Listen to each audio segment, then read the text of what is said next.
Congratulations, Neil, on going over a week without smoking. Keep up the good work, man. That's just awesome. I'm really proud of you. I almost forgot because I've been so busy today. I had a meeting and I had a thing due at midnight, which I got in, turned it in on time. It was a lab, and I helped someone else do it as well, which was painful. And I went to somebody's birthday party, which was fun. And I spent quite a bit of time working on a D&D character when I went to Chipotle. But yeah, my friends completely out of the blue decided that they wanted to play Dungeons and Dragons. I used to play. I used to play terribly. I mean, I never got like really serious with it. But my friends wanted to do a campaign, and there are 7 people playing with a DM. So I was like, shit, I want to get in on that. That sounds like fun. So yeah, Robbie Burns. I do know of Robbie Burns, thanks to Eddie Izzard, who did a bit of a sketch about Robbie Burns. I love Eddie Izzard. I have several of his DVDs, so yeah, he informs me of things like that. Movies to review. There were several movies I had in mind. I just saw Batman Returns last night, so I was like, maybe that one, or maybe Burn Notice, because we've all been talking about it. Secretly, I kind of wanted to do Army of Darkness, Evil Dead, and Evil Dead 2, but I couldn't pick one from that grouping. And I didn't really want to do any other Bruce Campbell films. So I looked through my DVD collection, and I came to a movie that I decided this would be a good one. Lawrence of Arabia. I have owned this well over a year, and I have never put it in a DVD player. So I've not seen this film, but reviewing it will force me to watch it. And it's supposed to be just one of those absolutely amazing movies, which I think will, not to give any spoilers for next Tuesday, but it'll stand in stark contrast to Mr. Nanny.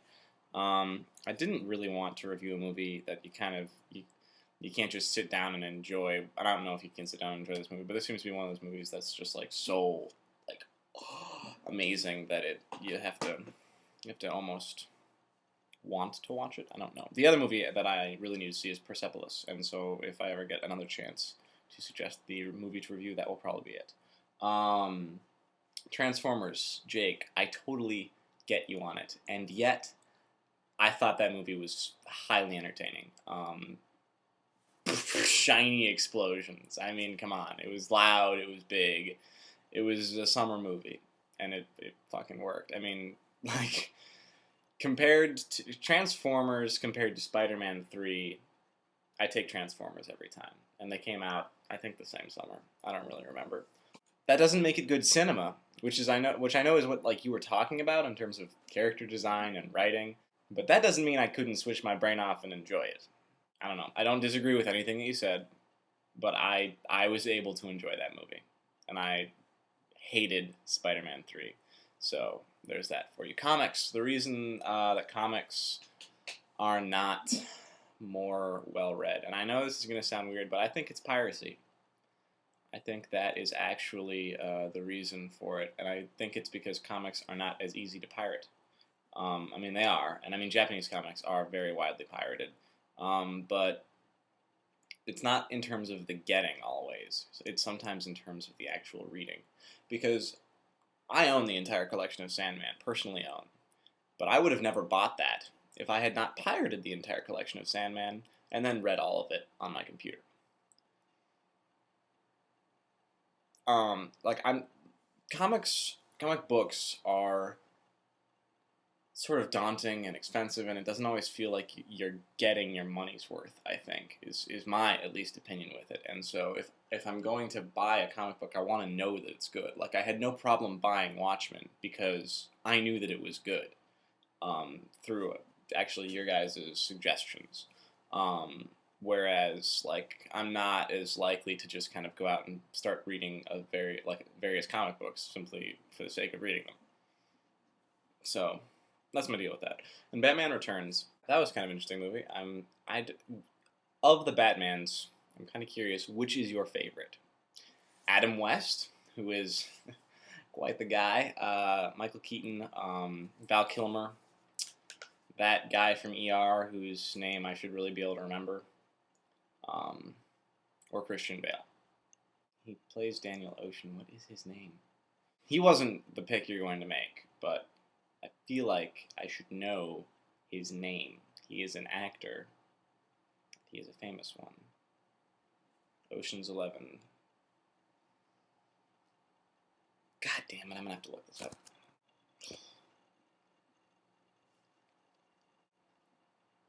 I feel like it starts with an M. Like a Michael? Or a Bruce? Or a George Clooney. Well, I was off, but his name is George Clooney, and I should have known that. I don't know why. It just was one of those things that at 3:30 in the morning it slipped my mind. But anyway, of those guys, which is your favorite Batman, and why? Mr. Batman buff group. I think it's... I don't have an opinion. I'm going to go with... I think from just like, well...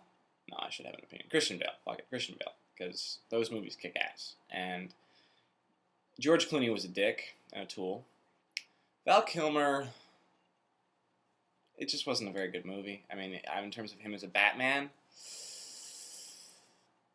yeah, kind of. I don't really buy him as Bruce Wayne. He doesn't have, like, he was too, like, starry-eyed pretty boy for Bruce Wayne, I felt. Like, he wasn't able to, like, really convey the darkness. And Michael Keaton, his Batman was kind of weird. Like, okay, George Clooney's Batman just made stupid quips and was a stupid movie. Val Kilmer's Batman was kind of serious, but still made stupid quips. Keaton's Batman killed people regularly.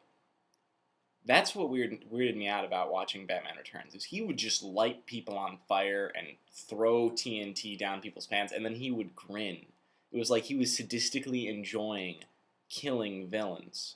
Whereas the current Batman has the whole I will not kill anyone thing going. And so I thought there was a stark contrast there. And the Penguin, I thought it was an interesting thing that they did with the Penguin in Batman Returns in terms of the political angle where he was trying to... By the way, the Penguin is Moses. The Penguin is an evil Moses. Did you guys notice that? He as a child, he is in a baby sack. I don't know, the cradle, carriage thing that's like, whatever. He's in that floating down a stream and abandoned by his parents at a young age, and then he decides to kill all of the firstborn children in Gotham.